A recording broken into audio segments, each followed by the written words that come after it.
Some viewers may find the following video disturbing. Viewer discretion is advised. Let's see. Chubbs has said it himself that he hates it when people think Jake is soft. And so they wasted no time and them boys got active. I see, I'm like, oh shit. Oh, they whooped him. Oh, Lord, they whooped him. I just want some money, baby, so right now I can't be sexual. Let me check my schedule, I gotta work. We just gonna shoot it out. Not just for COVID, rock this mask cause I'm too known in public. They fuck with me for motivation, motivate the public. Play with me while I'm out, bitch, you gon' lay in public. YouTube was good. Like, comment, subscribe. Back with another video. Obviously, y'all know about Theory by now. Tap in, get yours. It's right below the video, like it's right there. Anything you need is right there. Anything you need to grab is right there below the video. And also, cloud surfers only. Y'all know the vibes for the videos. Good guess. The boy Meaty said that. Man, ain't gonna waste no time. I'm about to be more consistent. So get ready for more videos. Be prepared because they're coming. And now we got Drake's alarm and obsession with street gangs and violence. I don't think I've ever had Drake on the channel before, besides the one time I think. So we're talking about top 5, but I don't think I ever actually had Drake on the channel. So let's get into it. That's big bro. I'm scared of Drake. Not a fighter, he's powerful, he gotta be dangerous in some shape or form, fashion. On one hand, Jake seems to be an advocate for peace in the streets. I like to remember the friends I've lost as great teachers. It's a daunting path, you know, to try and be the biggest and baddest from your ends or from your hood or whatever. But on the other hand, he proudly perpetuates violence. Let's break it down. Drum's breakout song was a record named Cha-Cha. And when Drake first uploaded Hot... I used to really fuck with Drum. I really used to fuck with Big Baby Drum. Nigga slept on him. Hotline Bling with his name the Cha-Cha remix. It was later renamed just Hotline Bling and started being pushed as a single due to the positive reception. When Drum was asked about it, he tried to be diplomatic about the situation, but later he would reveal he felt slighted as Drake took his idea and never once reached out. That's a direct bite of Cha-Cha. Yeah, it was. I don't know, it's just really weird. I ain't getting no reach out or whatever. Kinda, it fucked with me for a long time. Back in 2017, he ended up running into Drake at Coachella.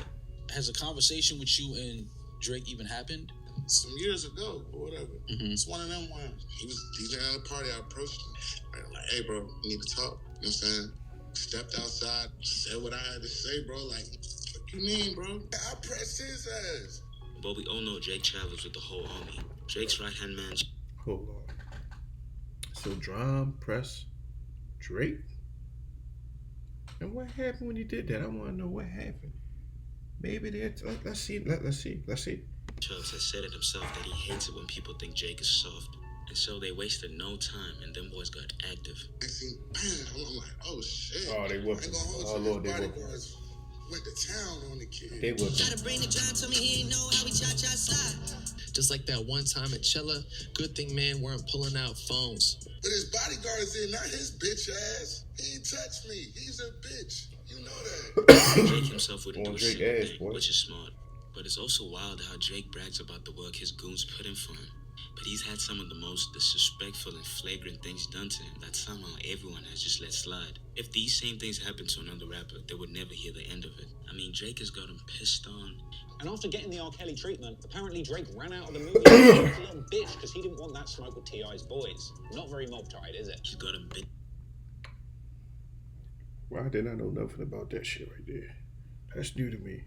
Somebody comment below and tell me what they talk about. Bitch slapped by Diddy. Don't you bring out smacked by a Diddy or some shit? Puff Daddy had beef I know with about Drake, Diddy slapping. and Jay-Z had to break up the fight backstage. I mean, we could do a whole video about his L's, but that's not the topic at hand today.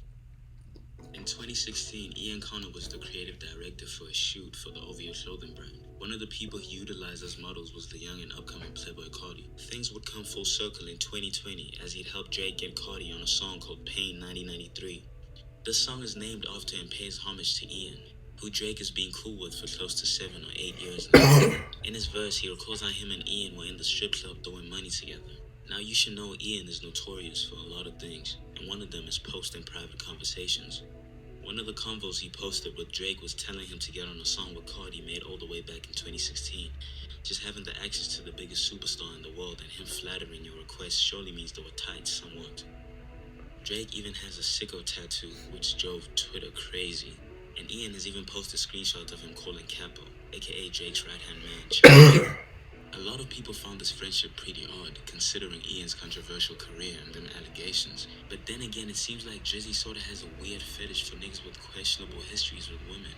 Brick Baby, who was incarcerated in the LA County jail with Ian, says Ian Connor told him that Drake had paid him a visit in jail. Drake came to visit me. I'm like, they said, yeah, they shut down visiting for like an hour. Drake was the only one to come up there. Whether you believe that story or not, it seems like these two are actually pretty close. So when Ian posts that he has blocked Drake, it's kind of confusing. Chubbs then comments on Ian's post and reveals that the OVO goons had already put hands on Ian, even calling him a little boy. It looks more sketchy when you realize that Ian Connor is in the Rich Flex video recap, so this tension has to be very recent. I swear, these guys are moving like Death Row in 96. One guy was hanging him over the balcony. Punching niggas, beating up niggas. You guys don't think Drake is the new Tupac? He's running around like Pac! But as of right now, Ian and Drake seem to have made up. Drake is a huge fan of a restaurant and nightclub called Delilah. So much so that he has built a tight relationship with this establishment and has hosted dozens of his parties at this place.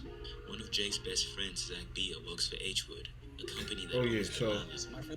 Don't forget, I told y'all we watch these videos. Sometimes I get caught up and I get locked in the video myself and I don't be saying much. My bad, but I be into the videos. This one is new to me. I told you, I ain't never watched.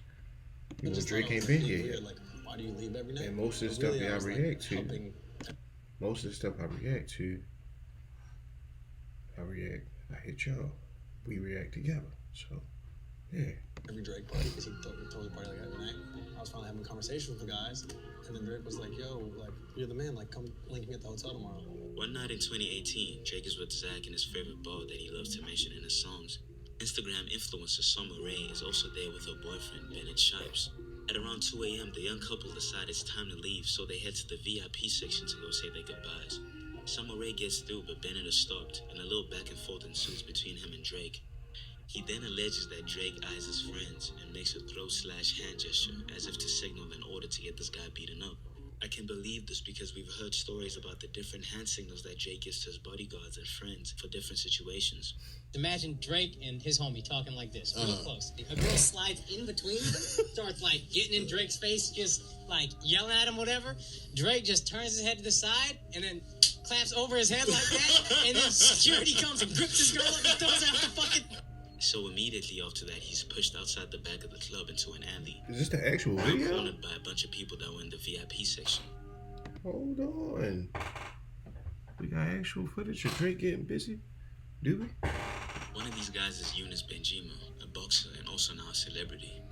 Next to him is Chubbs, Drake's right-hand goon, and Jazz Prince, one of Jay Prince's sons. Everybody should know that Drake is closely affiliated with mob ties. When you look closely at the video, you see Eunice, a boxer, go in and beat the brakes off of this kid. Drake, the shot caller, watches from a short distance. Then one of Jazz Prince's... See, I'm gonna have to go on. I'm gonna have to react to this video on Twitch. If you ain't already, get on my Twitch. I'm gonna go react to this actual footage on Twitch. Goons pushes through to go join in on the beating. He's wearing a Rapper Law hoodie. At first glance, it looks like Chubbs and Jazz Prince are trying to de-escalate the situation. But take a closer look. They're actually holding everyone back and making space for this kid to really get beat up. And when Eunice finally walks away, you see them walk closer towards Bennett. An article written by Insider about the situation shows this incident had many of the Delilah workers spooked, considering Drake is a regular. Drake has had tension with a bunch of upcoming rappers from Toronto, but the beef that stands out the most is with Mo G. Mo G? A guy that Drake co-signed by mentioning him on songs and posting on his Instagram. Then I hit him with the highlights. Mo G with the dance moves. At that time, a Drake co-sign was a life-changing one. That's my brother, you know what I'm saying? That's my big brother, you know what I'm saying? OVO gang till I die, that's how I'm gonna get there, you know what I'm saying? While everything looked good from the outside, things weren't really going smooth behind the scenes. Mo G was heavily repping OVO because he believed he'd get signed to them, that they were a family. But very quickly things changed, as they'd allegedly put him in the studio to come up with flows and hooks for Drake to use on his new album. Have you ever heard in the history of hip-hop a man that gives away his creativity and helps make Billboard hits but doesn't get paid $1 for it, one credit for it? Here stuck in the hood. Doesn't make sense, but exposing these niggas will make sense. Fuck you, bitch ass niggas. But there were no real developments in terms of Moji's career itself. Just to let the world know, for the record, I'm not signed to OVO. He was also pissed about the money situation. The cosign was cool, but it wasn't feeding him nor his family. I thought we was family with OVO, but these niggas never paid me $1 after they stole my wages. They're trying to hide me from the world and hide me from this. This nigga Oliver told me the whole OVO team thinks I deserve a compensation for everything Drake took from me. And all the Manchester offered me is $500. $500? Can't even pay mama's rent. OVO obviously wouldn't comment on any of these allegations, but they would get it hot in the streets. Tensions rose between their people and Moji and his people. Yeah. It wasn't. Let me motherfucker find out. Drake is terrorizing fucking Canada, bro. Like, is that what's going on? Is Drake really the fucking, like, is he really, like, is he really on that? Like, what's going on here? Too long until they caught Moji slipping either. After this, Moji would go completely quiet about the situation for a while. At least until Drake dropped Scorpion. But I just heard somebody in the spot playing Drake's album. I heard the niggas say, I don't pop mollies, my mollies pop niggas. What mollies you talking about, bro? Where these mollies at that free popping niggas? I don't know what the hell this nigga be talking about. Now, fortunately, after a bunch of years, the situation has now been resolved. I just want you to know, man, you know what I'm saying? Like, I put that shit to rest a long time ago, man. Like I said, I only have love for you, brother. I wish the best for you always, you know? And I hope you know I mean that, man, for real. Drake tells him he has forgiven him and that he will make sure the situation doesn't get any further out of hand. He also says he can't let it bleed into February. Now, he's obviously talking about the tension between their people in the streets. When you do go to watch Moji's recent interviews, he has nothing but good things to say about Drake. How'd you feel Summer 16 when Drake mentioned you in the song? First of all, big him up, though. You know what I'm saying? That's bro. You know what I'm saying? He's a real nigga. He's nothing but love, you know what I mean? Mm-hmm. He didn't even have to do it. He just did it out of love, you know what I mean?